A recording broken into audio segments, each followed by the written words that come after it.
All right, number 4, Texas A&M, 7.5-point favorites against Arkansas. The over-under I have is 22 scrimmage touches for Ruben Owens.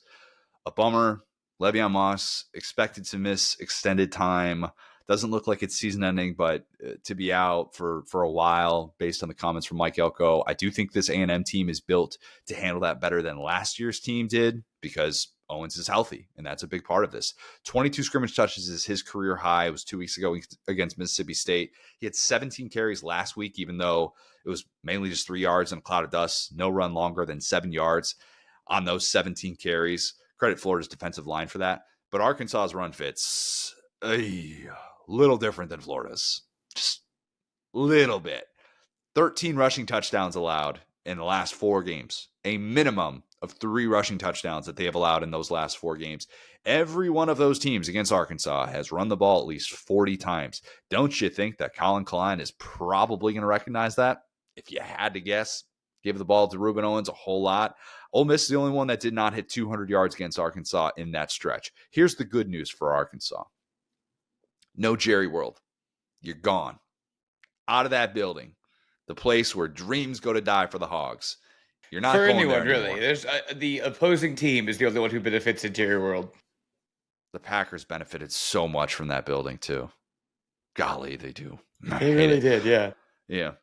First time that A&M will travel to Arkansas as an SEC member since 2013, which also means that this is A&M's first trip to Arkansas as an SEC member in which it won't have Johnny Manziel. There's a stat. Wow. It's got the second coming of Johnny Manziel and Marcel Reed. Guys, I'm kidding.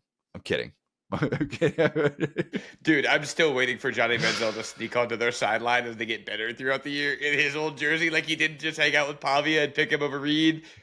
He didn't pick him. He's, what do you mean? Were they off that week?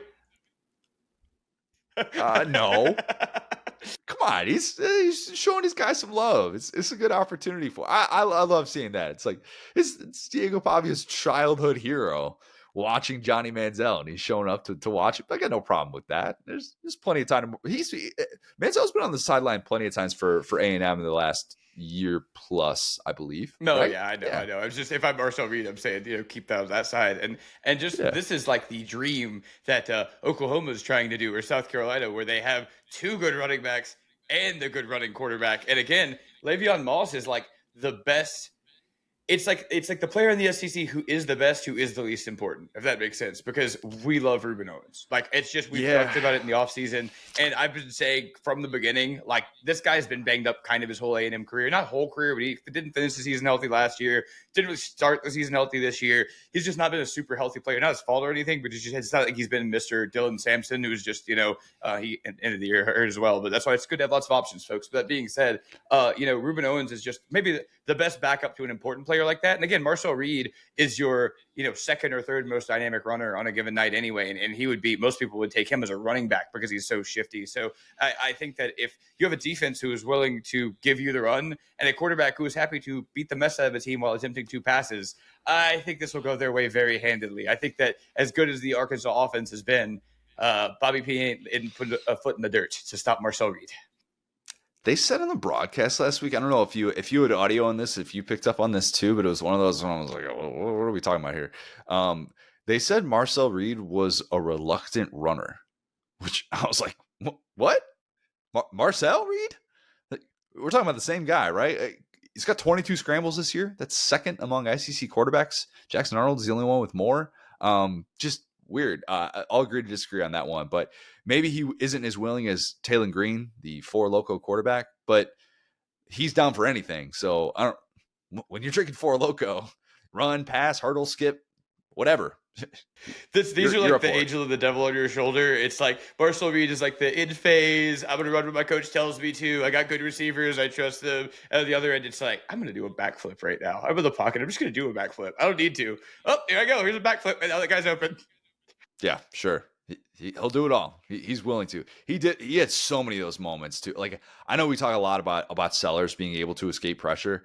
I actually thought Taylor Green, albeit in a imperfect performance against Tennessee, in which the turnovers were again an issue, he still had so many moments where you're like, how is this guy going to escape this? How in the world? Where he peels it out so quickly. He recognizes, because he's had to see it throughout his career so much, when a play is just going to hell. He's like, I'm getting out of this. And he'll do the thing where he spins out of it and he's all of a sudden running to his left so quickly upfield. And that's a hard thing to do. It's a very, very hard thing to do. And if he's having to do that against Cassius Howell this week, good luck. Good luck. That's going to be difficult. It's the basketball background. You always like to play basketball, or like how basketball players are when they have trash teammates. We're usually the trash teammates, so I can't say we've had trash teammates, but it's like we're setting screens. You know what I'm saying? But you can see it kind of in like a first scoring option where it's like, I don't trust anybody out here. I'm just going to take this to the hole, and that's exactly how Taylor plays quarterback. Yeah. Good news for Arkansas. This game not being in Jerry World means that you don't necessarily have to feel like something will go wrong. That's change of venue, so important for that. And even better, they've got Robert Patrick Petrino coaching in what might be the game that could land him this job. I'm not saying he's getting the job. I am saying if he does get the job, this win will be part of that resume. You're not going to lose this. You're not going to lose this game and win this job, in my opinion. I like maybe I'll be proven wrong on that. Money talks if you end up winning some of those games down the stretch, but this is kind of like your last opportunity to show like, hey, I can be better than the previous regime. And I always say, like, all the time, and I'll repeat it until I'm blue in the face, interim coaches don't get jobs for close losses. They do not. Okay. I think this is a close loss, Will. Yeah. I think it's a close loss. And I mean, too, an A&M team that legitimized Bobby Petrino's return, right? When you think about, they were the first ones to really trust him and bring him back as OC. You know, he probably owes a lot of his current situation to A&M. So maybe would he say that? Would he say that though? With the way that the Jimbo dynamic played out, I don't know that Bobby would be willing to give them credit. Maybe the A&M administration, not so much his former boss. See, that's what's weird about it is like, you know, when you're at where Bobby was at in like a random directional Missouri school, right? It's like, yeah, I guess as a coach, you would never look yourself in the mirror and say, they took a big chance on me and I'm appreciative. You would say, why'd they let me go? I was cooking, you know, because he was a good OC for them. He's a very similar copy-paste situation, but I don't think he ends up at Arkansas without A&M. But to your point, it's probably a revenge game in his mind. Revenge game for Robert Patrick.